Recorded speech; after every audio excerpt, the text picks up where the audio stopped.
নিশি নুরি তিতির এসেছে নিজে মায়েদের রান্নায় সাহায্য করতে। তাদের এক দফা ধমকে ধমকে রাহেলা সময় দেখল, সবাইকে তাড়া দিল হাতের কাজ দ্রুত শেষ করতে। উৎসব মুখের একটা সকাল, বাড়ির সকল পুরুষ বেরিয়েছে ঈদের নামাজে, মেয়েরা সবাই মায়েদের সাথে হাতে হাতে কাজ করছে। ঈদের দিন সকালবেলা মায়েদের সাথে রান্না করা অন্যরকম অনুভূতি। চন্দ্রদান সোফায় বসে আছেন, মুগ্ধ চোখে বাড়ির সকলের ব্যস্ততা দেখছেন। রিশা, রোশনি, রাফি তিনজনে চাচা, বাবা, ভাইদের সাথে ঈদের মাঠে গিয়েছেন। তিতির একে একে সব খাবার এনে সাজিয়ে রাখা হচ্ছে ডাইনিং টেবিলে। নামাজ থেকে এসে খাওয়ার জন্য হামলে পড়বে এক একজন। রাহেলা দেওয়ানের কাজ করার ফাঁকে এতক্ষণ মেয়ের দিকে নজর দেওয়ার সময় পেল। খিচুড়ি হাঁড়ি নামতে নামতে ধমকে উঠলেন মেয়েদের, তোরা এখনও জামা কাপড় পরিসনি কোনো ঈদের? এদিককার কাজ তো শেষ প্রায়, আমরা আছি কি করতে? ওপরে গিয়ে ঈদের ড্রেসগুলো পর, ওরা চলে আসবে, একসাথে খেতে বসবি। মাথা নেড়ে নিশি নুরির তিতির উপরে যেতে উদ্ধত হলে রাহেলা ডাকেন নিশিকে। নিশি এগিয়ে আসতে রাহেলা গলা নামিয়ে বলেন, নুরিকে একটু দেখিস মা, মেয়ের মনটা ভালো নেই, সাজগোজ করার ইচ্ছেটা হবে না ওর, এটা জানি, তবে তোরা জোর করে সাজিয়ে গুছিয়ে দিবি, ওর মনটা যেন ভালো থাকে, কেমন? নিশি মাথা নাড়ল, মাকে আশ্বাস দিল। রাহেলা সিঁড়ির দিকে তাকালো আরেকবার, তিতিরের দিকে তাকিয়ে বলল, তিতির, ওকে দেখবি, বিয়ের পর ওদের প্রথম ঈদ, আমার ছেলেরা তো এমন ব্যবহার করে যেন রসকাসীন। তিতিরটা ঘুরতে খুব পছন্দ করে, ওকে শাড়ি পরিয়ে দিবি। ঈশানকে আমি রাজি করাবো মেয়েটাকে ঘুরতে নিয়ে যেতে। তোরা ওদের একটু স্পেস দিবি, কেমন? ছেলে মেয়ে দুটো বিয়ের পর কোথাও ঘোরাঘুরি করেনি। নিশি মায়ের কথা হাসলো, মাথা নেড়ে সায় দেয়। এটা তার আর নিজের প্ল্যান এও আছে। সবাই একসাথে ঘুরতে বেরোলে ঈশান আর তিতিরকে আলাদা করে দিবে, একটু নিজেদের মতো সময় কাটাক দুজনে। ঈদের একটা দিন নামাজের পরে বাসায় এসে শান্তিটা একটু খেতে পারলাম না। এক গাদা কাগজপত্র এনে হাজির বাড়িতে। এসব আজকের দিনে বসে বসে দেখতে ইচ্ছে হবে? অসহ্যকর একটা চাকরি করি আমি। সাজিদ রাগে গজগজ করছে, পায়চারি করছে গোটা ঘর জুড়ে। টেবিলের উপর সকাল থেকে রান্না করা খাবারগুলো ঠিকঠাক করছে অনিমা আর সাজিদের মা, আর মিটমিটে হাসছে দুজনের সাজিদের রাগ দেখে। অবশ্য রেগে যাওয়ার নেহাত এমনি এমনি নয়। মার্ডার কেসগুলোর প্রথম জন থেকে শেষ জন অবধি সকলে পোস্টমর্টম রিপোর্ট থেকে শুরু করে যাবতীয় তথ্যের ফাইল এসে হাজির হয়েছে সাজিদের বাড়িতে। উপর মহল থেকে পাঠানো হয়েছে, আজ সকালে এসে পৌঁছেছে। পরশু দিনের মধ্যে সকল ফাইল চেক আউট করে পেপার একটা রিপোর্ট জানাতে হবে সাজিদের। অনিমা খাবার প্লেট সার্ভ করতে করতে ডাকলো সাজিদকে খেতে বসতে। সাজিদের বাবা তার বসে গেছে খাবার টেবিলে। এখন আর হাহুতাশ করে লাভ কি? দায়িত্বে ছিলে, তোমার নিজের এলাকায় তুমি থাকতে দুটো হয়ে গেল, এর আগেরগুলো সব মিলিয়ে সরকারের চাপের মধ্যে আছে। মিডিয়ার কাজবার দেখছো না? সাজিদ দীর্ঘশ্বাস ফেলল। মিডিয়া পুরো দায় চাপিয়ে দিচ্ছে পুলিশের ওপর। সাজিদ ভেবে পায় না ইচ্ছে করে কেন তারা এত জঘন্য একটা কেস ধামাচাপা দিতে চাইবে। সাধারণ মানুষ আবার সেই ফেক নিউজগুলো বিশ্বাস করে হট্টগোল। গতকাল তো তাদের ঢাকার মেইন অফিসের সামনে এক দফা আন্দোলন করে গেছে। 7 দিনের মধ্যে ক্রিমিনালকে ধরার করা আলটিমেটলি দিয়ে গেছে, মাথায় চাপের উপরে সে বসে আছে। সাজিদ বিরক্তর সাথে টেবিলে এসে বসতে হুড়মুড়িয়ে বাড়িতে ঢুকলো একটা বাইক। এ সময় কে আসতে পারে বেশ ভালো করে জানা আছে। অনিমা জানে। মুচকি এসে বিনা বাক্যে সাজিদের পাশের ফাঁকা চেয়ারটাতে প্লেটটা এনে রাখতে ঘরে প্রবেশ করলে নিয়াজ। আসসালামু আলাইকুম, ঈদ মোবারক সবাইকে। সাজিদের বাবা মা একসাথে উত্তর নিলেন। নিয়াজ এসে সালাম করলো দুজনকে, বাটি থেকে একটা কাবাব তুলে মুখে নিতে নিতে বসে পড়ল চেয়ারে। মুখ ভর্তি করে কাবাব চিবোতে চিবোতে অনিমাকে তাড়া দিল খাবার দিতে। অনি, খিচুড়ি আর মাংসটা আগে দে, দে দে, জলদি দে। সাজিদ মহাবিরক্ত আছে এমনিতে। ছেলেটা ছ্যাঁচড়ার মধ্যে মুখ বাঁকালো, ঝাঁঝালো করে বললে, তোর বাড়িতে রান্না হয়নি? নিয়াজ ততক্ষণে নিজের প্লেটের খাবারে মন দিছে। মাংসের একটা বড় পিস মুখে নিল, হে করে হেসে বলল, হবে না কেন, খেয়েছি। খেয়েছি? নাইমের বাড়ির একটু একটু খেয়ে আবার তোর বাড়ি এলাম, এখন আবার দেওয়ান বাড়ি যাব। ঈদের দিন সবার সাথে সাক্ষাৎ করা ভালো। হাসলো উপস্থিত সকলে। নিয়াজ কোন লেভেলের খাতক তা সকলে জানে। ওর একটু একটু মানে যে বাকি 5 জনের খাবার এটাও জানা কথা। তবে খেতে খেতে খানিক সিরিয়াস হলো নিয়াজ। ধীরে সুস্থে খেতে থাকা সাজিদের দিকে ফিরে বলল, কেসটা নিয়ে তো বেশ হাঙ্গামা হচ্ছে দেখলাম নিউজে। আমাদের এখানকার অবস্থা সুবিধাজনক লাগছে না কিন্তু। নেহাত ঈশানের বাবা সবাইকে আশ্বাস দিয়েছে, তাই সম্ভবত চুপ করেছে। তোদের কত দূর? আমার কাছে ফাইলপত্র সব এসেছে আজ সকালে, রিপোর্ট, যাবতীয় তথ্য।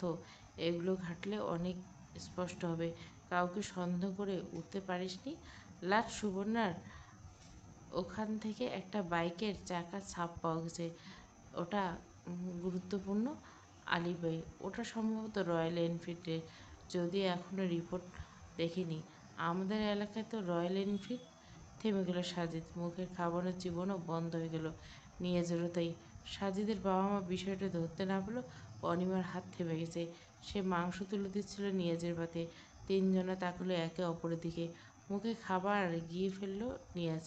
প্লেটের দিকে তাকিয়ে ধীর গলায় বলল, এলাকার কারো বাইক সেটা ভাবছিস কেন? বাইকের বাইরের কারো তো হতে পারে। সাজিদ চুপ করে রইল খানিকক্ষণ। কথাটা আন্দাজে বলে এখন নিজের থমকে বসে আছে। আগে কিন্তু মাথায় আসেনি। নিয়াজের কথায় মাথা নাড়ল সে। আমি কখন বললাম আমাদের গ্রামের কারো? তবে যে এলাকায় হয়েছে, প্রথম তদন্ত নিশ্চয় সেখান থেকে শুরু হবে। যে কারণে কথাটা আসলো মাথায়, অত ভাবিনি। অনিমা শুকনো মুখে বলল, ওই দিন কিন্তু বাইক নিয়ে ওই সময়টায় বেরিয়ে। এখন এসব থাক অনিমা, পরে ডিসকাস করি এসব নিয়ে। ঈদে একটা দিন, আজ থাক। তাছাড়া আমার পাগল হয়ে এদিক ওদিক বিষয়টা টেনে নিয়ে যেতে পারি না। আন্দাজ আছে তোদের, কি ভেবেছিস নিজেদের অবচেতন মনে? ছি। সাজিদের কথায় নিয়াজ অনিমা দুজনে চুপ করলো। সত্যি পরিস্থিতি স্বাভাবিক ঘটল। নিয়াজ প্রথমে, দুপুরের পর ঘুরতে বেরোবো। কই যাওয়া যায় বল সবাই মিলে? নাইম, ঋতু, আমরা। ওদিকে ঈশানের বউ, ভাই বোন সবাই। তোরা ঠিক কর। ওসব আমার ঘাড়ে চাপাবার না। ঠিক করে যেখানে বলবি বউ নিয়ে পিছু পিছু ছুটবো। বসার ঘরে সবাই হৈ হৈ করে মুখরিত হয়ে আছে। চন্দ্রা দেওয়ানের সাথে ঈশানের বন্ধুদের বেশ খাতির। একটু আগেই নিয়াজ, নাইম, সাজিদরা সকলে এসেছে ঈশানদের বাড়িতে। চন্দ্রা দেওয়ান ঘটা করে সবাইরে সালামি দিয়েছে। রাহেলা আর ইক্তাদা ওদের জন্য খাবার রেডি করছে। বাকিরা ভরা পেটে থাকলে নিয়াজ বেশ আয়োজন করে খাচ্ছে এখানে। চন্দ্রা দেওয়ানের সাথে হাসি ঠাট্টায় মগ্ন সকলে। বেলা 12টা এসে ওরা তাড়া দিচ্ছে বাড়ির সবাইকে তৈরি হতে, ঘুরতে বেরোবে। সবাই ছুটছে নিজেদের ঘরে। ঈশান অবশ্য বেশ গাইগুই করছে, সে ঘুমোতে চায়। রাত্রিতে ভালো ঘুম নাকি হয়নি, এই অজুহাতে এখনও দিদার পাশে ঠেকনা দিয়ে বসে আছে। বন্ধুদের এক একজনের হাবাতে পড়া দেখতে ব্যস্ত একবারেই। নিয়াজের দিয়ে তৃতীয়বার বিরিয়ানি নিল পাতে। বাকিরা অল্পতে সীমাবদ্ধ থাকলেও ওকে দেখে মোটেও মনে হচ্ছে না আরও কয়েকবার থামবে। ঈশান হঠাৎ হেলদোল দেখে ভুরু উঁচুল নিয়াজ, তুই রেডি হতে যাচ্ছিস না কেন? আজ রোদ নাই দোস্ত, গরমও নেই। বাইরে কী পরিমাণ বাতাস দেখছিস? আল্লাহ মেহরবানি করছে। যা যা, দ্রুত তৈরি হয়ে নেয়। প্রায় ঘণ্টাখানিকের রাস্তা। যেতে যেতে দেরি হয়ে গেলে মজা নষ্ট হয়। ঈশান উঠল না। দিদার কাঁধে মাথা রেখে চোখ বুজতে বুজতে বলল, রাতে ঘুম হয়নি, তোরা ঘুরে আয় ওদের নিয়ে, আমি একটু ঘুমিয়ে নিই। ফিচেল হাসলো বন্ধুগুলো। নাইম বাঁকা হাসি বলল, রাতে চুরি করতে পেরেছিলি? নিয়াজ তালে তালে মেলালো। নাইম একই বাঁকা গলায় বলল, ঘরে নতুন বউ রেখে ঘুমায় কে? আজব কথা তো। দেওয়ান সাহেবের ঘুম না হওয়ার ভীষণ যুক্তিযোগ্য। আহারে বেচারা। ঈশান তপ্ত চোখে চাহনি দিল রান্নাঘরে। মা, চাচিরা সকলে সকলে মুখে আঁচল চাপা দিয়ে ছেলেগুলোর এমন কথায়। চন্দ্রা দেওয়ান্ত শব্দ করে হেসেই বলছে। ঈশান বিরক্ত হয়। ঘর ভর্তি সকলের সামনে উল্টোপাল্টা কথাবার্তা ছেলেগুলো। অবশ্য ঈশানের চোখ রাঙানি ভয় পেল না কেউই। অনিমা হাতের পায়েসের বাটিটা টেবিলে রাখতে রাখতে বলল, আমাদের বোনটা আজ ঘোরার এনার্জি পাবে তো দিদা বলো? চন্দ্রা দেওয়ার নাতি চুলে হাত বুলাতে বুলাতে বলল, বিয়ে করবেই না, বিয়ে করবে না? এখন নাতি আমার রাতে ঘুমিয়ে হয় না বউ পেয়ে। দিদা তুমিও শুরু করলে ওদের সাথে, তাও এরকমটা লেম টপিক নিয়ে। তীব্র প্রতিবাদ করলো সাজিদ। গোমরা মুখে বসে থাকলে কথা বললো এতক্ষণ। রান্নাঘরে ঈশানের মা চাচিদের লক্ষ্য করে এদিকে গলা নামিয়ে বলল, লেম টপিক কোনটাকে বলছিস? এটা লেম টপিক?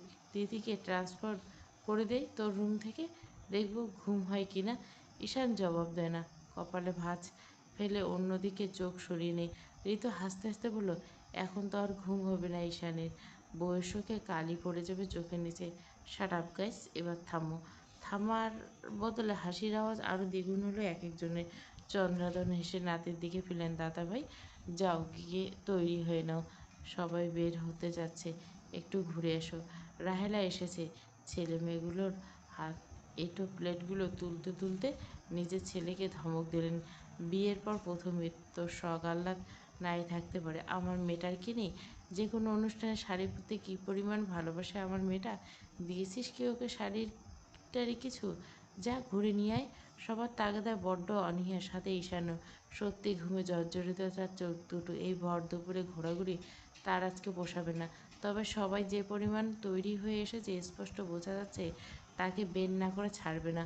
সবাই জোড়াজুড়িতে নিজের রুমের দিকে হাঁটা ধরল ঈশান। তিতিরের জন্য একটা শাড়ি কিনেছিল, ঢাকা থেকে আসার দিনই নিয়ে এসেছিল, আলমারিতে রেখেছে। বোকা মেয়েটা সেটা দেখলো কিনা জানে কে জানে। ইতস্তত করে শাড়িটা নিজ হাতে দিতে পারেনি, দেওয়া উচিত ছিল।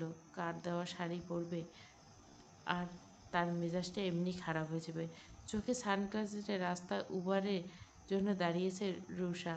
15 মিনিট আগে গাড়ি আসার কথা থাকলেও ঈদের দিন হয় এখনও পৌঁছায়নি সম্ভবত। আজ গরমের তীব্রতা তেমন না থাকলেও খুব একটা কম নেই। ঢাকা শহরে গ্রীষ্মের দিনে ঠান্ডা আবহাওয়া আশা করা বৃথা। কড়া পারফিউমের ঘ্রাণে ঘাড় বাঁকিয়ে তাকালো পাশে। একজন পুরুষ এসে দাঁড়িয়েছে। চোখ সরিয়ে নিল। কোন হাতে গাড়ির লোকেশন দেখছে। তার মধ্যে শোনা গেল পাশের পুরুষটির কণ্ঠ, আপনি ফিফথ ব্লকের থাকেন?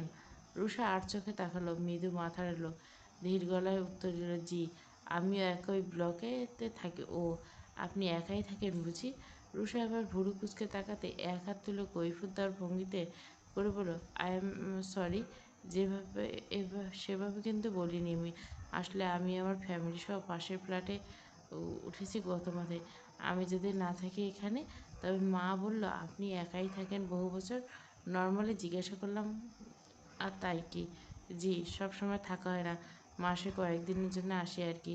বাই দ্য ওয়ে, আমি তাহমিদ কায়েস, আপনার প্রতিবেশী বলতে পারেন।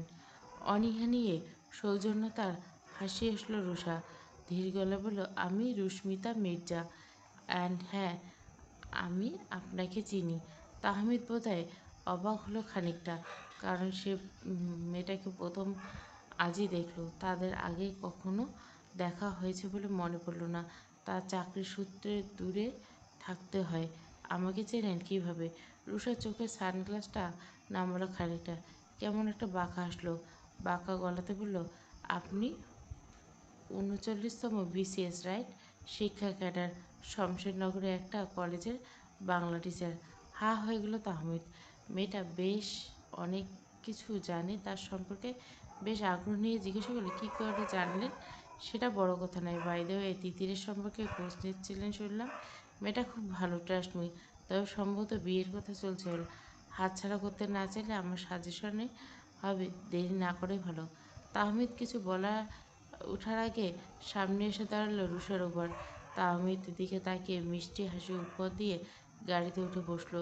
গ্লাস নামিয়ে মিষ্টি করে বলল, you wish a very good day mister Kayes. Tahmid Kayes. হুট করে দরজা খুলে যেতেই চমকালো তিতির। শাড়ির পিন লাগাচ্ছিল কুচিতে। কারো আসার শব্দে চমকে আঁচল ছেড়ে দিল। ঈশানের দৃষ্টি তখন ফোনে। মন দিয়ে কিছু একটা দেখছে। আনমনে দরজা আটকে এগিয়ে আসতে পায়ের চলন থেমে গেল। সামনে কেউ একজন দাঁড়িয়ে। নিচের দিকে দৃষ্টি থাকায় শাড়ির কুচি অংশ চোখে পড়ছে। হাতে ফোনটা সরিয়ে ধীরে ধীরে নিজের উপর তুলল, নিচ থেকে উপরে। 1 সেকেন্ডের জন্য মিস হলো হার্টবিট। তিতির শাড়ি পরছে, তবে তার দেওয়া শাড়িটা। বোকা মেয়েটা টের পেয়েছে তাহলে। সফেদ একটা শিফন শাড়ি। গোটা শাড়ি জুড়ে মাল্টি কালারের চেরি ব্লুমস আর প্রজাপতির কাজ করা। ঈশানের এভাবে ঘরে প্রবেশের তিতির খেপল বেশ।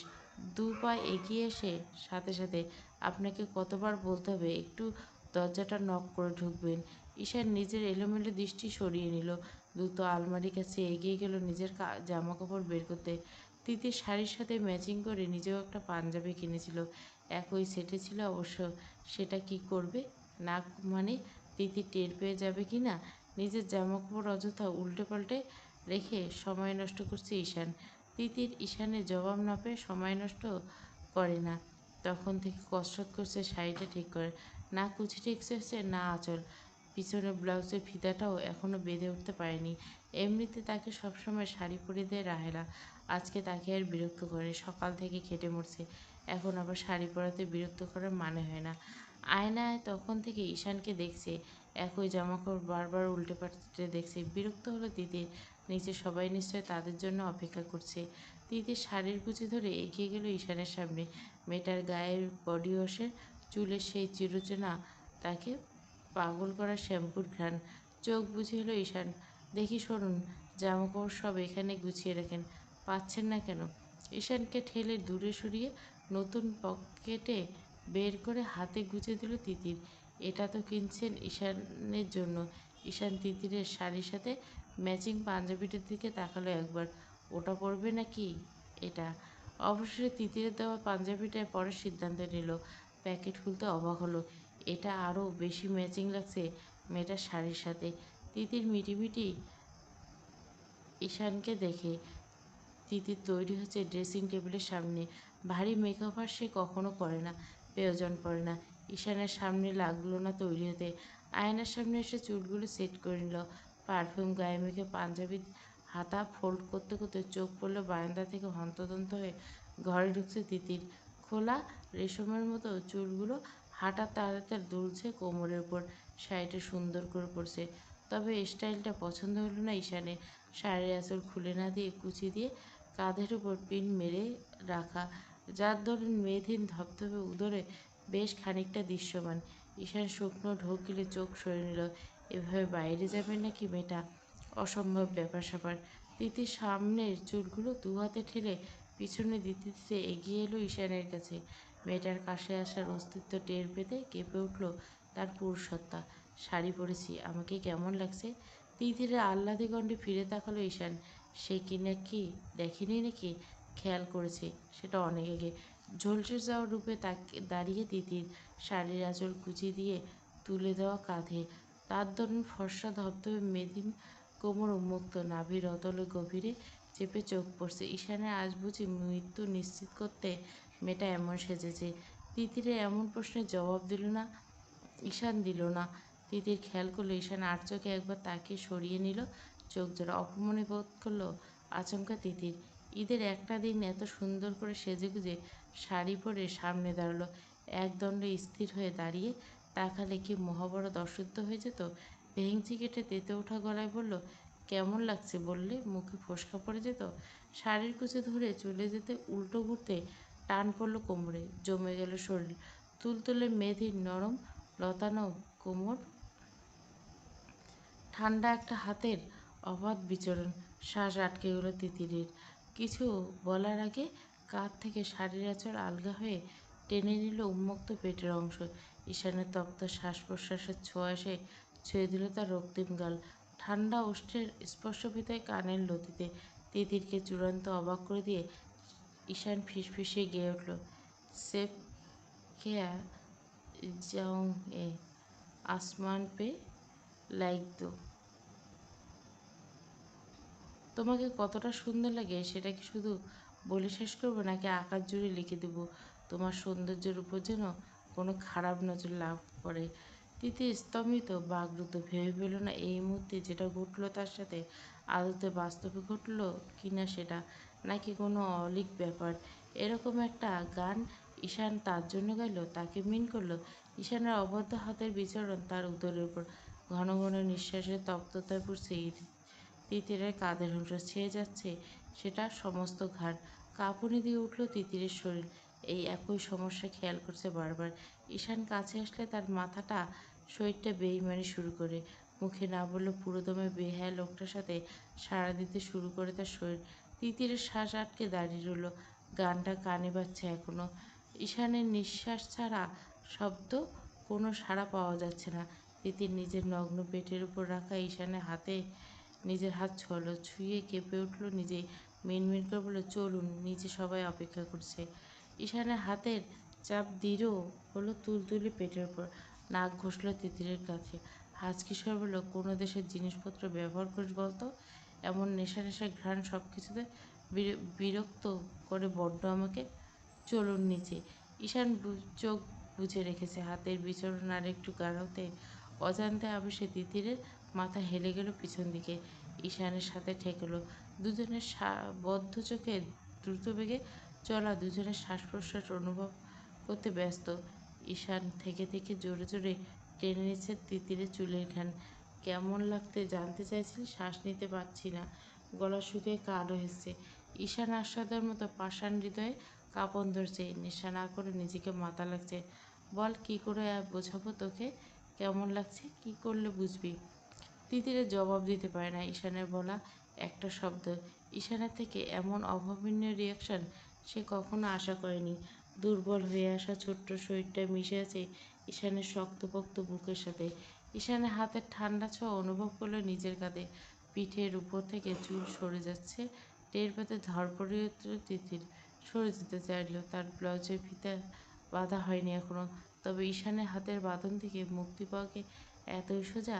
ঈশানের চুলগুলো সরিয়ে দৃষ্টি রাখল মখমলের মতো মসৃণ পিঠে। নিজেই কিনে এনেছে ব্লাউজটা। মাপ, চোখের আন্দাজ একদম ফিট হয়েছে শরীরে। তবে আগে খেয়াল করা উচিত ছিল। ব্লাউজের পিছনের অংশ অনেকটা বড়, মোটামুটি ফর্সা পিঠে সবটুকু দৃশ্যমান। তবে খোলা চুল ধরতে পারা যায় না সেটা। পিঠের বাঁ পাশে উঁচু হয়ে থাকা বোনের উপরে কালো কুচকুচে একটা বিউটি স্পট, সেটাই নিজের দু আঙুল ছোঁয়াতে কেমন ইলেকট্রিক শক গেল দুজনে। তিতির দুর্বল গলে বলল, আমি বেঁধে নেব, আপনি নিচে যেতে থাকুন। তিতির বারবার বলা কথায় একই কথায় একবারের জন্য কান দিচ্ছে না ঈশান। একবার এখনকার বলা কথাগুলো তো আরও কানে আসলো না। ওই তিলটা ছোট ছোঁয়াতে মরিয়া। সাত পাঁচ না ভেবে ছুঁয়ে দিল। ঠান্ডা ছোটে নরম স্পর্শে দু হাতে শাড়ির চুল খামচে দিল তিতির। ঈশান বেশ সময় নিয়ে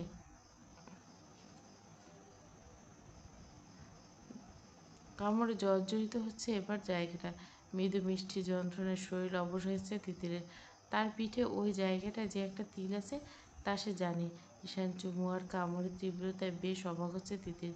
কী এমন আছে যার কারণে সামান্য তিল দেখে এত উন্মাদনা? মনে পড়ল আগের রাতে এভাবে ওই তিলটার উপরে মত্ত ছিল ঈশান। সেদিন অবশ্য অভদ্র অসভ্য কোনো কিছু বলতে বাকি রেখেনি।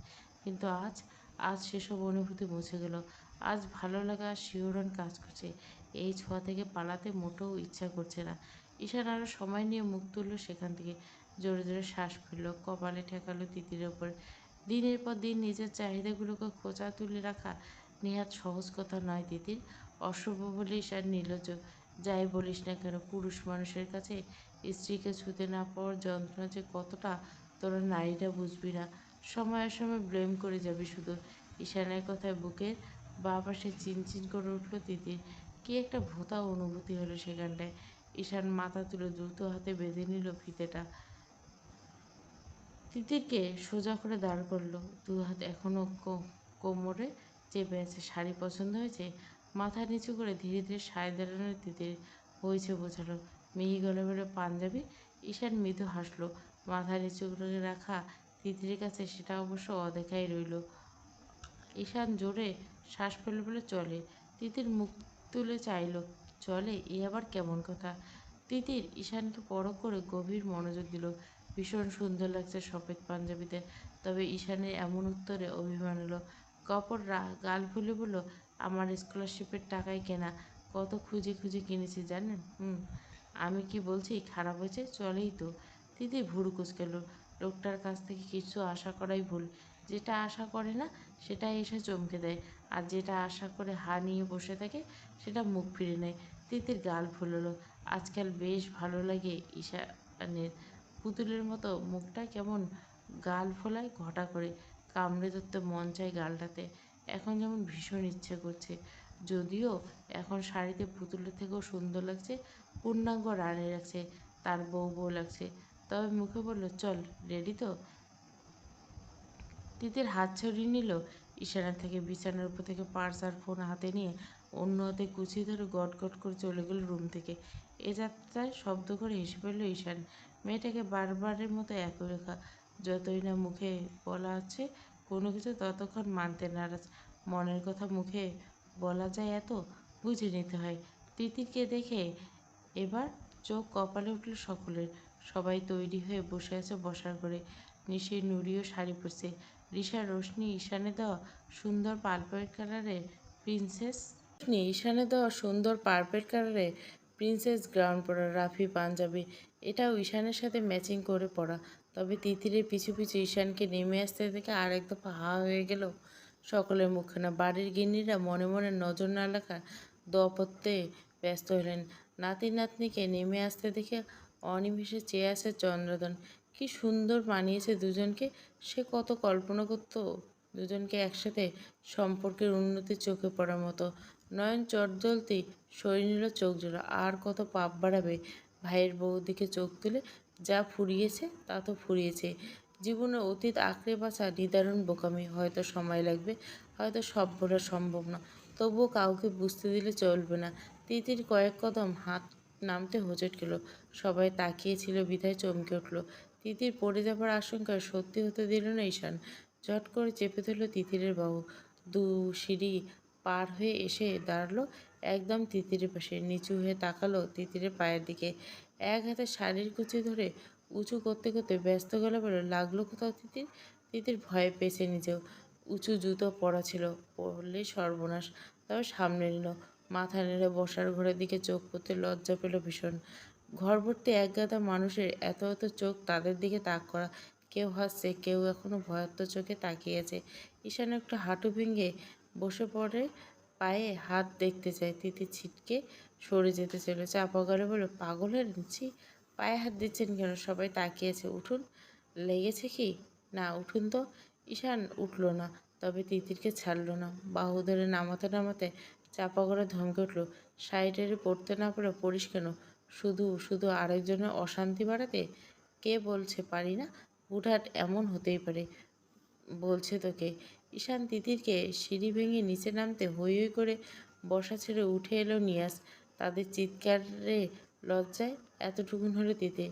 নিয়াজ বন্ধুর কাছে হাত দিয়ে মহা উত্তেজিত গলা বলল, দিদা, তোমার নাতি বিয়ে করবে না বলেছিল কিন্তু।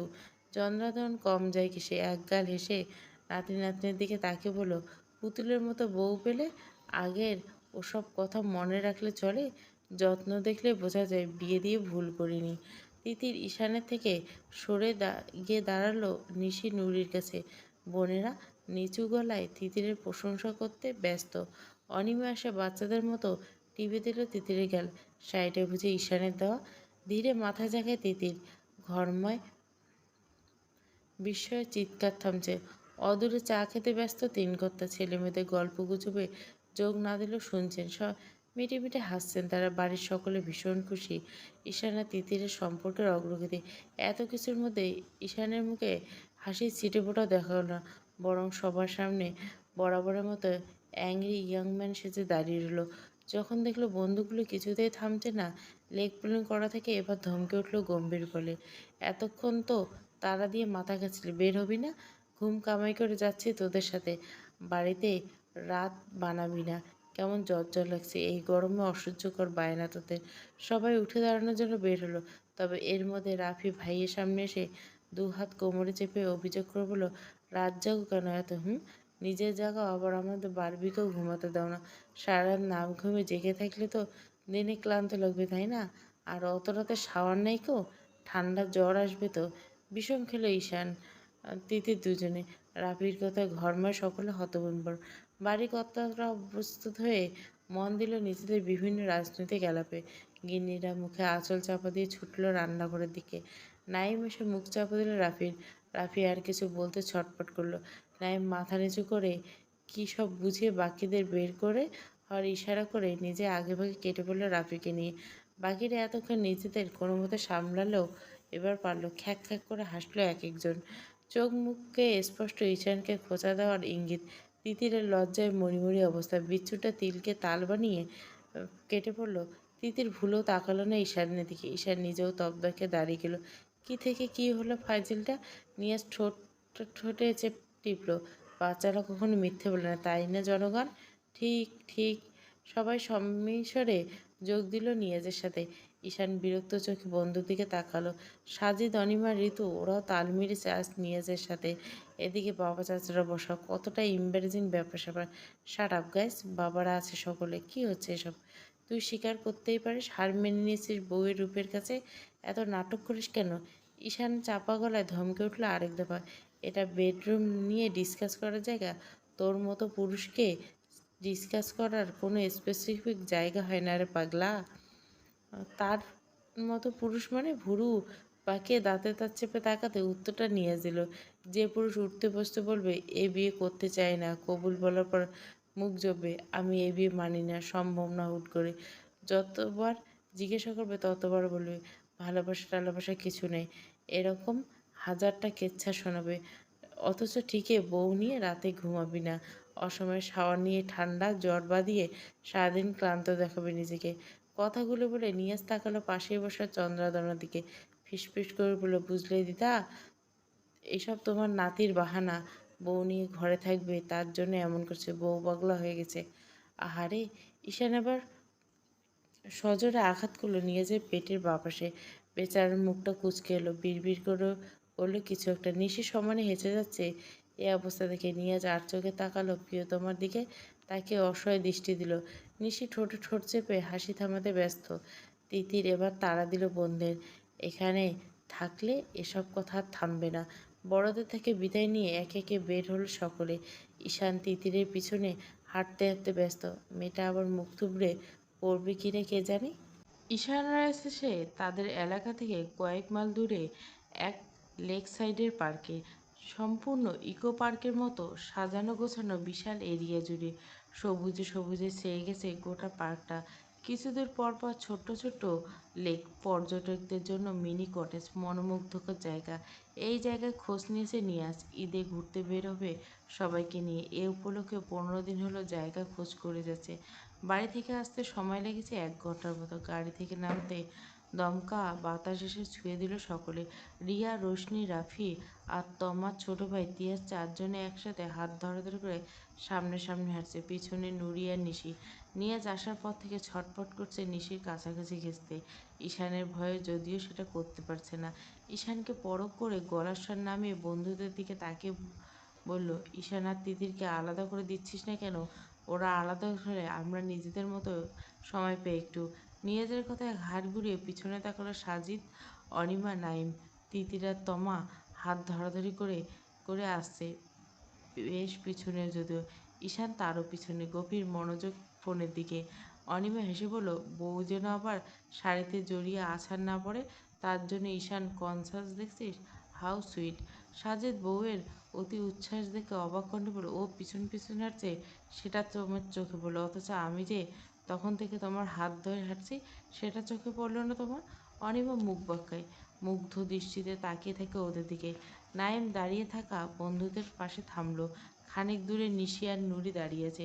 গাছের উপর একটা হলুদ পাখি দেখিয়ে কী সব বলছে তখন থেকে। নাইম সেদিক থেকে চোখ সরিয়ে দিল। ঈশান তিতিরকে আলাদা পাঠাই। আর সাজিদ, অনিমা তোরাও।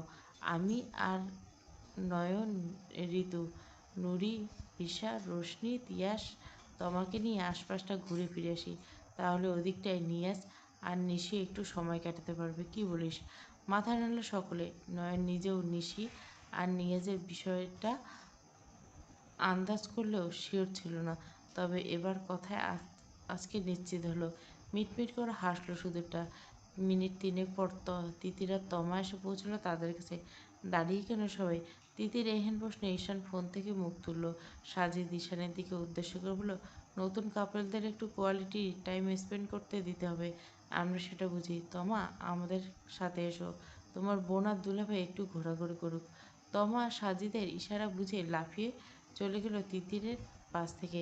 তিতির ছেড়ে ঋতুর পাশে এসে দাঁড়ালো। তিতির ইতস্তত করে ঈশানের দিকে তাকালো। ঈশান ভাবলেশীনভাবে দাঁড়িয়েছে। তিতির মনে হলো ঈশান সম্ভবত চাচ্ছে না। ধীর গলায় বলে, সমস্যা নেই ভাইয়া, একসাথে থাকি সকলে। সবাই তাকালো ঈশানের দিকে। ওর ভাবলেশীনতা থেকে তিতির ইতস্তত করতে তা বুঝতে পারল সকলে। তাছাড়া সবাই তিতির এর সবার সাথে ঘুরতে চাচ্ছিল আদতে। তিতির এগিয়ে গেল সবার দিকে। আমি আপনাদের সাথেই থাকবো, চলুন। নিয়াজ অসহায় চোখে তাকালো নাইমের দিকে। ঈশান যতক্ষণ তাদের সাথে থাকবে ততক্ষণ কেউই নিজেদের মতো এনজয় করতে পারবে না। কতগুলো দিন পর নিশিকে বাড়ির বাইরে পাচ্ছে, একটু হাত ধরবে না? হোক নিব্বানিবিড় কারবার। ভালোবাসার কোনো ম্যাচুরিটির দরকার নেই। নিয়াজের চোখের ভাষা ধরতে পেরে নাইম আরেক দফা জোর করল ঈশানকে। সবার যুক্তিতে বিরক্ত হয়ে ঈশান তিতিরের কবজি ধরে আচমকা টেনে রওনা হলো অন্য রাস্তায়। হেসে ফেলল সকলে। তিতির ঈশানের ওভাবে চলে যাওয়া দেখে এগিয়ে আসলো নিশি নুরি। ঈশানের চোখের আড়াল হতে নিয়াজ একদম ঘেঁষে দাঁড়ালো নিশির পাশে। গলা নামিয়ে বলল, ময়নার মা, আমার সাথে এসো। নিশি বিরক্ত চোখে তাকালো, দাঁতে দাঁত পিষে বলল, তোমাকে কতবার বলছি আজে বাজে নামে ডাকবে না আমাকে।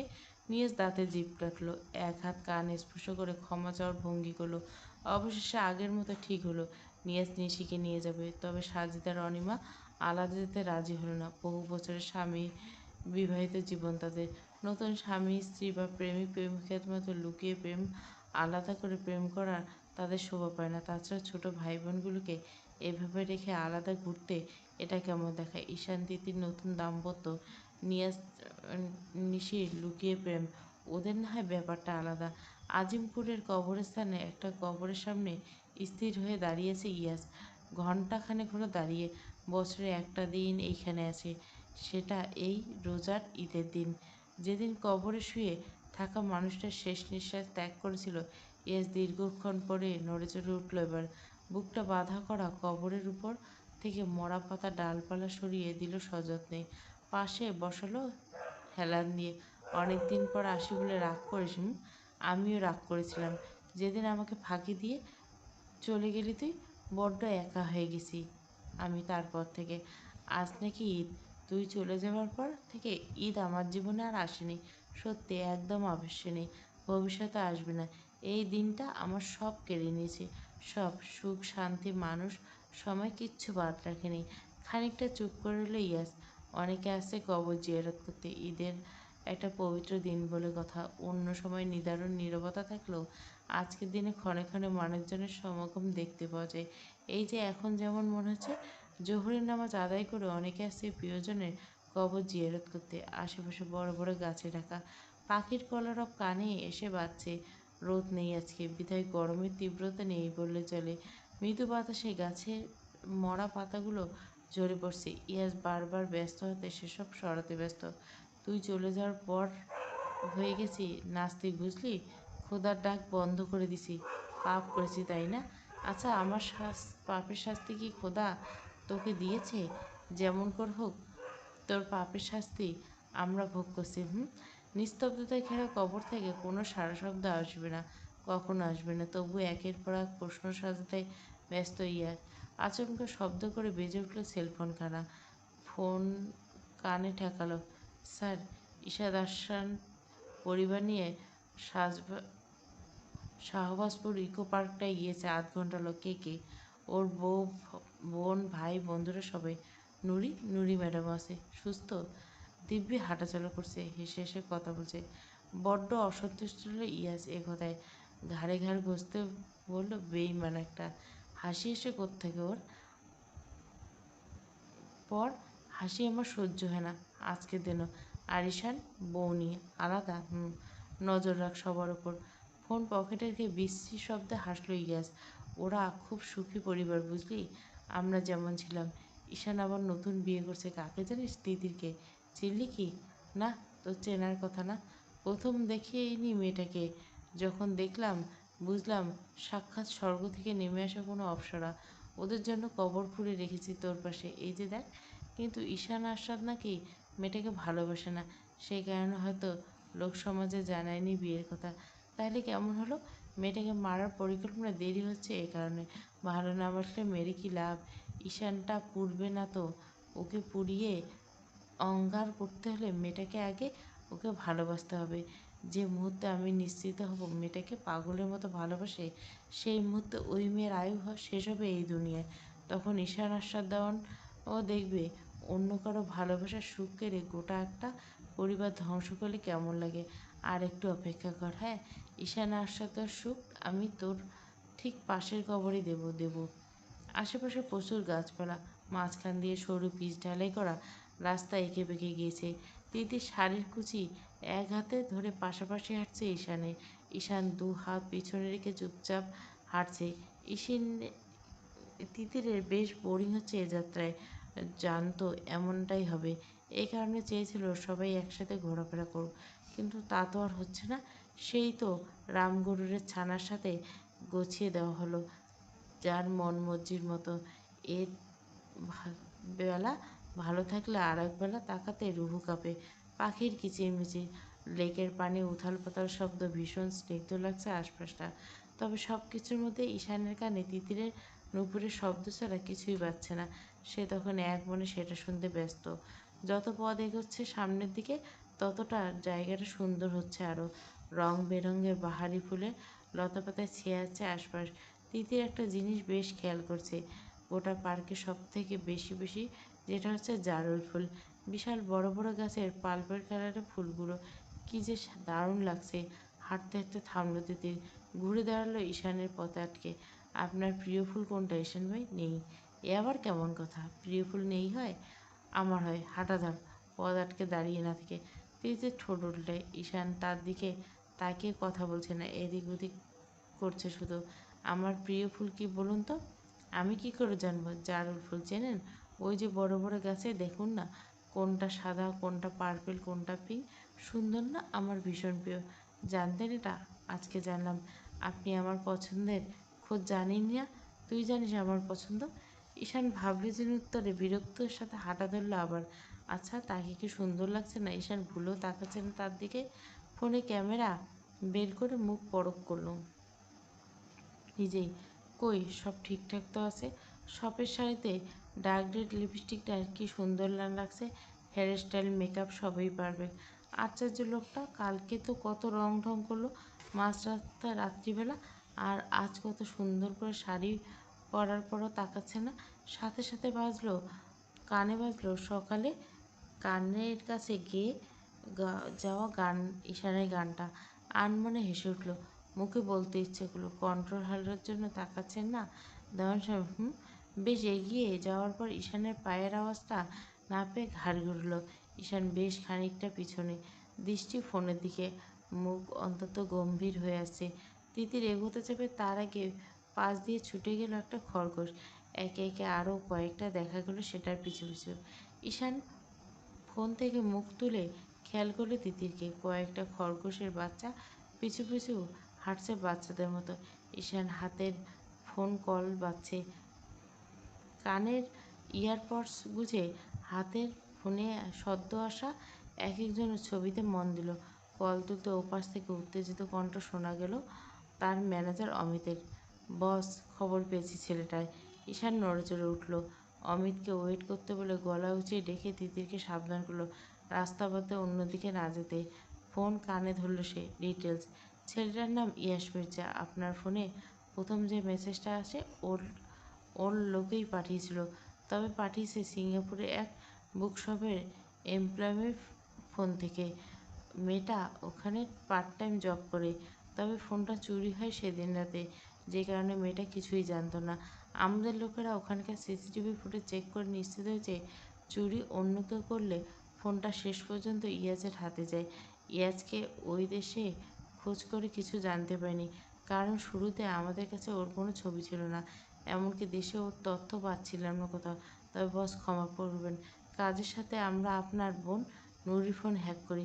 সেখান থেকে সব কালেক্ট করে আমরা সিঙ্গাপুরে ওনার থেকে নিশ্চিত হই ইয়াস ওই বুকশপের রেগুলার কাস্টমার। লোকটা বই কেনার বাতি গেছে হয়তো।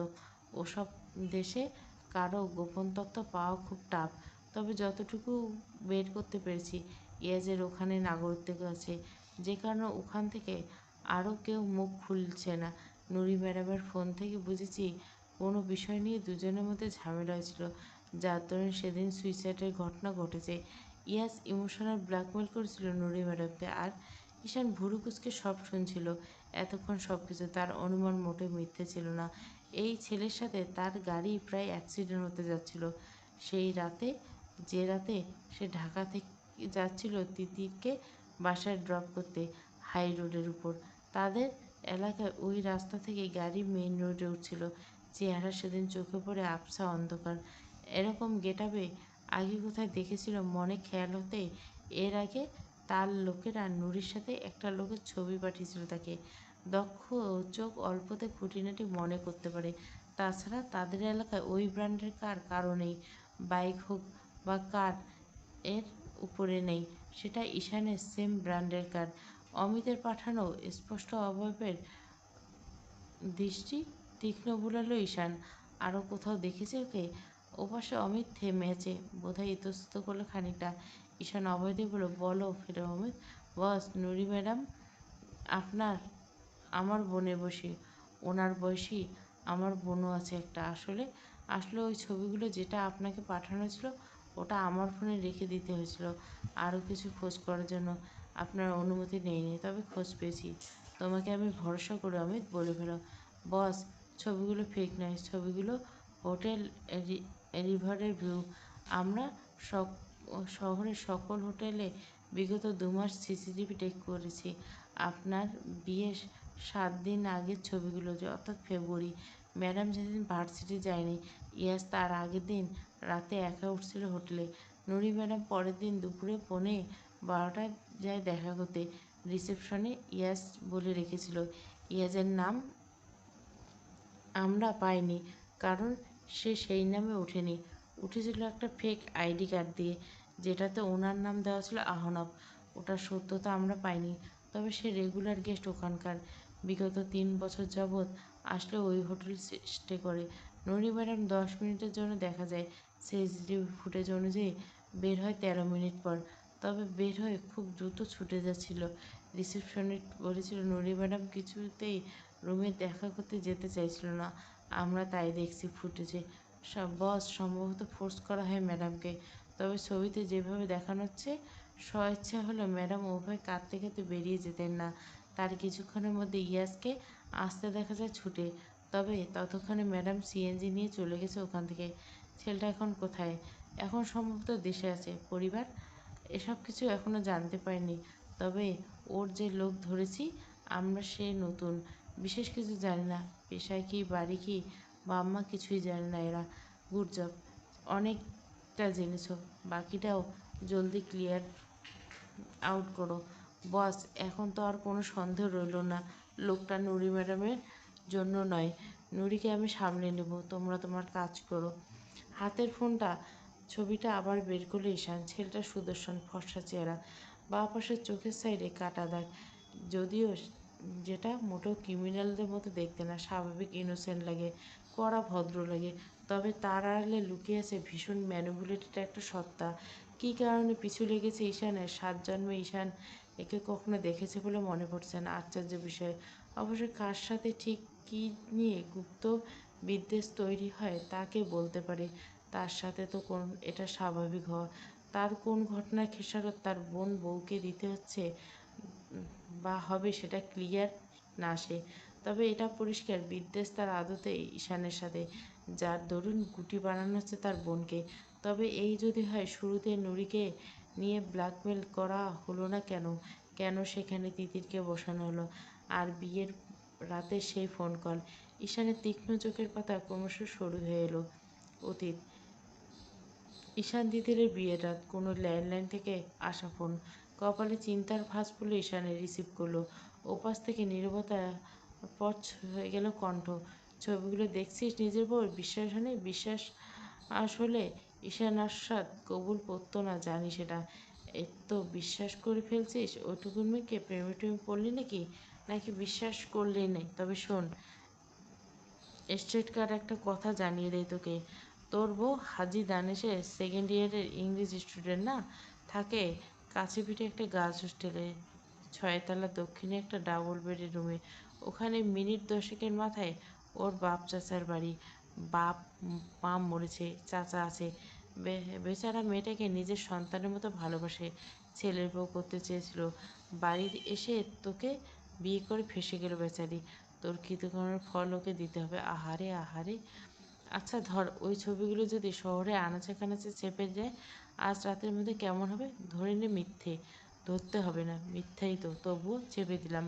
কাল সকালে দেওয়ানবাড়ির পুতুলটার সম্মান কোথায় গিয়ে ঠেকবে?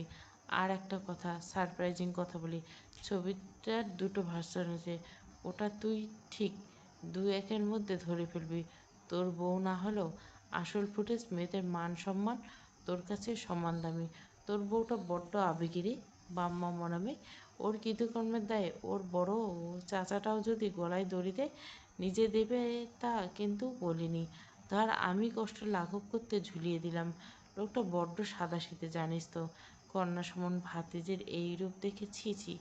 ঈশান দৃষ্টি রাখলো তিতিরের দিকে, বুকের ভিতরটা দুমড়ে মুচড়ে উঠল। ঈশানের স্বাভাবিক মুখ অসম্ভব কঠিন হয়ে পড়ল, হাতের মুঠো শক্ত করে ফেলল, দাঁত কিরমিয়ে উঠল। I don't I don't try to do anything wrong with her. ওপাশে ভয়ঙ্কর হাসি শোনা গেল। তোর বউ এর আগে একবার গায়ের নিচে চাপা পড়তে গেছিল। আমার লোক ভুলে চাপা দিতে যাচ্ছিল, সময় মতো আমি থামিয়ে না দিলে কি বিচ্ছিরি কাণ্ডটা হতো না। তবে ওকে না মেরে দিয়েছি পাশের ফুটপাত ওয়ালির উপর, মাথার উপর দিয়ে চাকা চালিয়ে দিলাম। তোর বউ তখন বাচ্চা বাচ্চা, দুপাশে দুটো বেনি হেলে দুলে স্কুলে যায়। 2 মাস পর এসএসসি ওর এক্সাম। মেয়েটা চোখের সামনে দেখলে একটু এদিক সেদিক হলে তার কী হতো? সাথে সাথে মেয়েটার প্যানিক অ্যাটাক হয়ে কী এক অবস্থা, নাক মুখ রক্ত উঠে মরি ব্যাপার স্যাপার। জানিস না তুই? জানবি কী করে?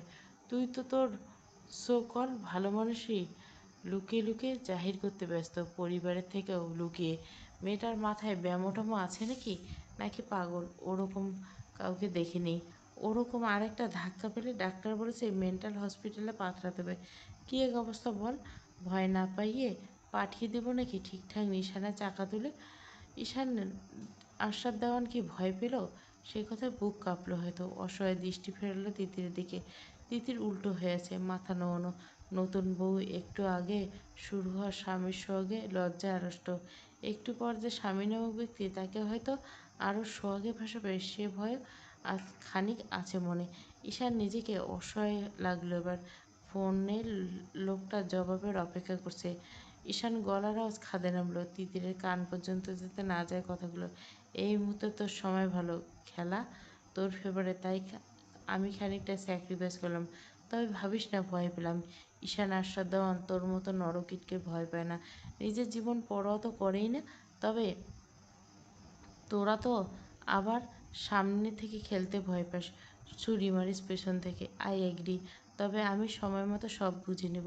ঈশান আশাদের আগে কিছু কেড়ে নেওয়া অত সহজ না, তাও আবার যদি হয় বিয়ে করা বউ। বাকি কথা বলল না ঈশান। ফোন রাখ আর কন্টিনিউ ডাউন শুরু কর। তোর নামে বলি চড়াবো সেদিন না হয় আমার উপোস ভঙ্গ তোর সামনে, যখন এখন দিলাম সে পবিত্র ফুলটাকে। যা। ওপাশ থেকে অট্টহাসিতে ফেটে পড়ল লোকটা, বাঁকা কণ্ঠে বলল, কে বলতে পারে কার ফুল শেষমেশ কার বিছানায় সুবাস চড়ায়? হতেও তো পারে বেড থাকলে তোর পবিত্র ফুলটা সে বেডে থাকলো। পবিত্র ফুলটাকে ছুঁয়ে দেওয়া পুরুষটা তুই না হলে কেমন হবে বর্তমান? ঈশান দেওয়া দীর্ঘশ্বাস ফেলল ঈশান। সেদিনের ওই বাসটার ইয়াজের আর কোনো সন্দেহ রইল না। ইচ্ছে হচ্ছে নুরির ছবিতে তিতিরের মুখ ভাসিয়ে পাঠানো হয়েছিল তাকে, যাতে শুরুতে তিতিরকে দেখে একটা বড়সড় ধাক্কা খায়, তারপর যখন জানবে এটা ফেক একটু রিলিফ পাওয়ার আগে আবার ধাক্কা খায় মেয়েটা নুরি জেনে। ঈশানের মনে একটা অজানা ভয় গেঁথে গেছিল। তিতিরকে নিজের থেকে দূরে রাখতে চাইতো বারবার। তার অবচেতন ম্যান বলতো তিতিরের কোনো ক্ষতি না হয়, তার বউ হওয়ার অভিশাপ না লাগে মেয়েটার। তাই তো কাউকে জানতেই দিতে চায় না তার বউয়ের পরিচয়, কারণ শত্রুকে সেটাই তো অজানা। নুরির কথা মনে হতে বুক চিরে হতাশার নিঃশ্বাস বেরোলো। মেয়েগুলোকে এত বোকা কী করে হয়? এরকম একটা বদলোকের প্রেমে পাগলা হয়ে জীবন দিতে যাচ্ছিল। আহারে, মেয়েটা তো ছায়াও দেখলেও বলে দিতে পারে যে ছায়ার আশেপাশে নিজে নিরাপদ কিনা। আর তার বোন হয়ে 3 বছর একটা ব্লাডির সাথে প্রেম করে গেল। ভালোবাসা মরতে অব্দি যাচ্ছে। ভালোবাসা একটা মানুষকে অক্ষম করে তোলে, বোধ বুদ্ধি লোপ পায়, ঠিক ভুল ভালো মন্দের ফারাক করতে ভুলে যায়, বিশেষত মেয়েরা, নুরির মতো মেয়েরা। একজন মন প্রাণে ভালোবাসে পাগলের মতো আঁকড়ে ধরে, ক্রমাগত মনে করে নিজের ভালোবাসা শুধরে দিবে সামনের মানুষটার ভুলগুলো। আহ, বোকার স্বর্গে থাকে একজন। দল বেঁধে সবাই এটা সেটা দেখতে এগোচ্ছে।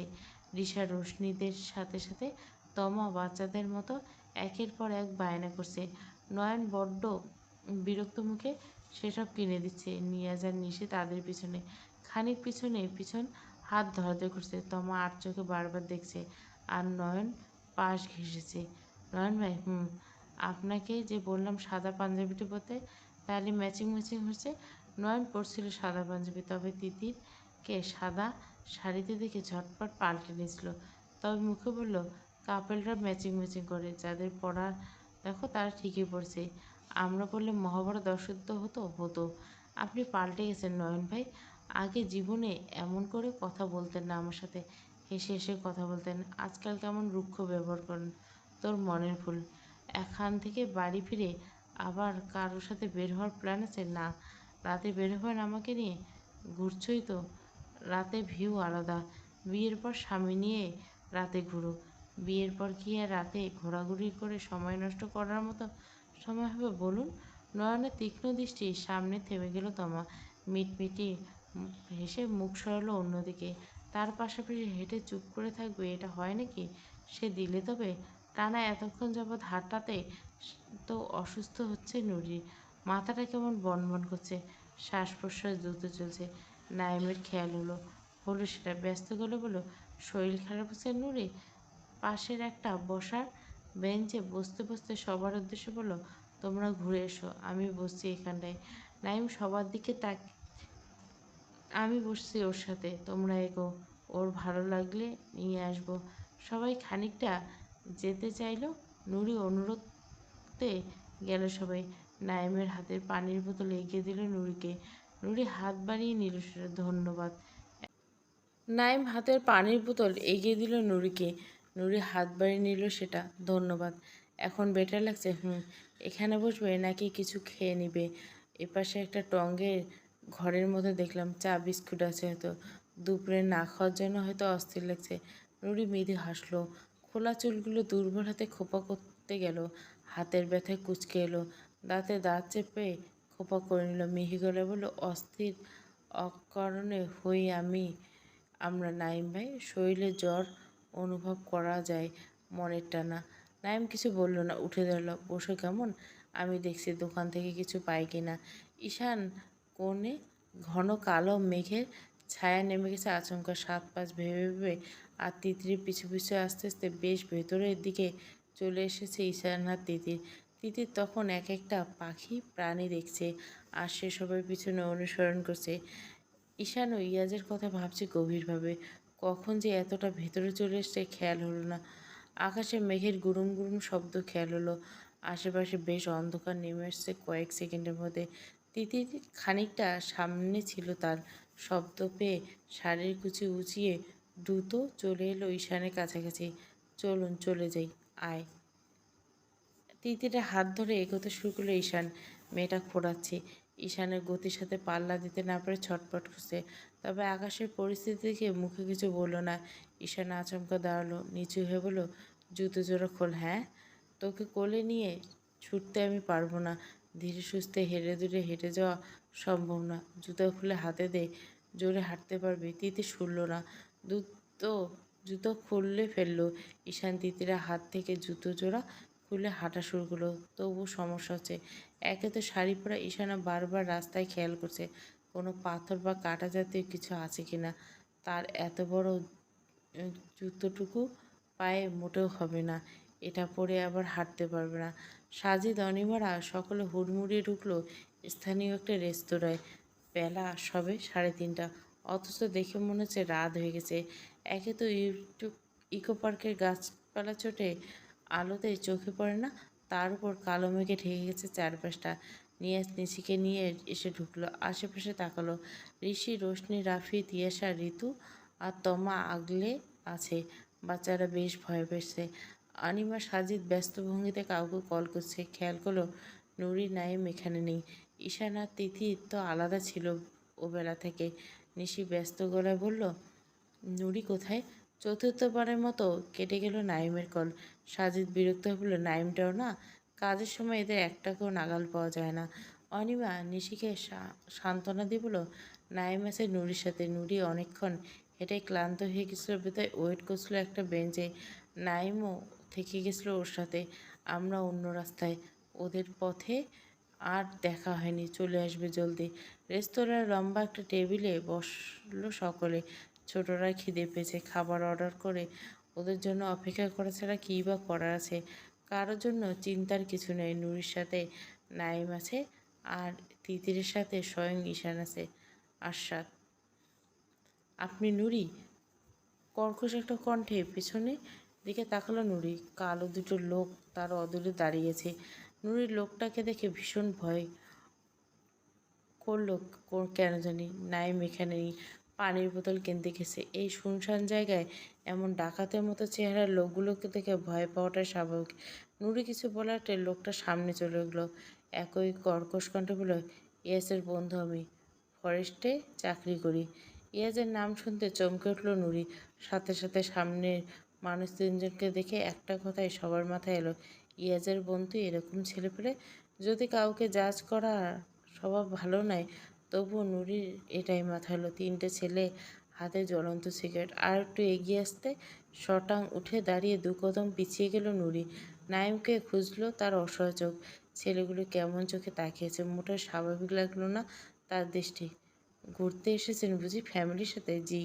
তারা কোথায়? দোকানে আসছে। আমরা তো দেখলাম পার্কের ফ্রন্টে রেস্টুরেন্টে বসে খাওয়া দাওয়ার আসর জমেছে। আপনাকে পৌঁছে দেই চলুন। দু কদম থেকে চোখ পড়ল নাইমকে। বুড়োজোড়া কুঁচকে ফেলছে ছেলেগুলোতে কে কে। নাইম এসে সোজা হয়ে দাঁড়ালো নুরির পাশে। ছেলেগুলোর দিকে তাকিয়ে গম্ভীর করে বলে, কী চাই? আপনি যেই হয়ে আপনাদের কী কাজ? ভাবিকে পৌঁছে দিতে যাচ্ছিলাম। ছেলেগুলো নির্বিকার উত্তর। আরে ভাবি ডাকে গা জ্বলে গেল নাইমের। মুখে কিছু বলল না। নুরির হাত ধরল আচমকা। এই প্রথমে স্পর্শ করলো সে নুরিকে। স্পর্শ করে নিজেই টের পেল বুকের ধুকপুক শক্ত। আমি আছি ওর জন্য, আপনারা যেতে পারেন। নাইম দাঁড়ায় না, নুরিকে এক প্রকার টানতে টানতে নিয়ে সরে আসে ওখান থেকে। ওদের আশ্চর্য করে ছেলেগুলো পিছনে নিল। অন্ধকারে ছেয়ে গেছে আশপাশটা, শুধু সময়ের অপেক্ষায় ঝড় ওঠার। এরই মধ্যে দু চার ফোঁটা বৃষ্টি পানি গায়ে এসে পড়তে গতি বাড়ালো নাইম। পাশে একটা টঙের ঘরে এসে দাঁড়ালো নুরিকে নিয়ে। এতক্ষণ ভয়ে ভয়ে নাইমের সাথে আসলো, এখন এসে হাত ছাড়িয়ে নিল এক ঝটকায়। নাইম দেখেও দেখল না, পাশ থেকে বসার জন্য টুল এগিয়ে দিল। বৃষ্টির গতি বেরোচ্ছে এখন। নুরির মাথায় মানুষ তিনজন ক্রমাগত ঘুরছে। তারা ইয়াজের বন্ধুর পরিচয় দিল। কিছু কি বলতে চাচ্ছিল ইয়াজকে নিয়ে? আচ্ছা, ইয়াজের সাথে ওই দিনের পর তো আর কথা হলো না। কেমন আছে ইয়াজ? আচমকা বোধবুদ্ধি খুইয়ে বুকের ভিতর তোলপালে মন দিল নুরি। অবুঝ বোকা ভালোবাসার মিথ্যে মায়ায় আষ্টে পৃষ্ঠে জড়িয়ে পড়া মেয়েটার মনে মনে হাউতাস করা শুরু করলো। লোকগুলোর কাছ থেকে ইয়াজের খোঁজ নিল কেন না। নাইম দুটো চায়ের কাপ হাতে এসে বসলো নিজেও নুরির পাশে। একটা কাপ দিল নুরিকে। বেখেয়ালি নুরির হাতে সেটাও নিল। নুরির মন অন্যদিকে বুঝতে নাইম জিজ্ঞাসা করলো, টঙের চা খাওয়া হয়েছে কখনো? নুরি হাতের কাপের দিকে তাকালো। এতক্ষণ সম্ভবত খেয়াল করলো তার হাতে চায়ের কাপ দেওয়া। অনিয়ার সাথে বললো একবার। নাইম মনে পড়লো এর আগে একদিন তাদের এলাকার রহমান চায়ের টঙের দোকানে তিতির নিশি নুরিকে নিয়ে নিজে আর নিয়ে চা খেয়েছিল, সম্ভবত ওইবারে। দমকা হাওয়া দিতে নাইম গলা নামিয়ে বলল, শীত করছে, শার্ট খুলে দেবেন? প্রয়োজনে দেব। নুরি আচমকা রেগে গেল। কঠিন চোখে তাকিয়ে বলল, হিরো সাজবেন না। আজকে আমাকে বাঁচিয়ে এমনিতে ভীষণ উপকার করছেন। বড় ভাইয়ের কাছে ক্রেডিট নেবেন কিন্তু মনে করে। নুরি রেগে যাওয়ার কারণ বুঝল না। তার বাঁচানোর ক্রেডিট মানে কি? লোকগুলো ভালো মন্দ সত্যি কিছু করে বসলে বাঁচানোয় খুশি হনে বুঝি? আমার ভালো আমাকে আমার পরিবারকে ভাবতে দিন দয়া করে। আমি ভালো আছি, আমার মন শরীর দুটোই ফার্স্ট ক্লাস। আমার লাইফ নিয়ে আপনি দয়া করে মাথা ঘামাবেন না। নুরি রেগে সম্পূর্ণ অন্য টপিকে চলে গেছে। নাইম একদম মনে কিছু করলো না। ঋতু ডাক্তার হওয়ার সুবিধা এটা খুব ভালো করে জানে। মানসিক ট্রমায় থাকলে মানুষ কি কি বলে বা কোনটা করে খেয়াল থাকে না। নুরি অত্যাধিক মানসিক ট্রমার মধ্যে দিয়ে যাচ্ছে। যে মেয়ে সুইসাইডের মতো সিদ্ধান্ত নিতে পারে, তার উপর না বুঝে রাগ করা বোকামি।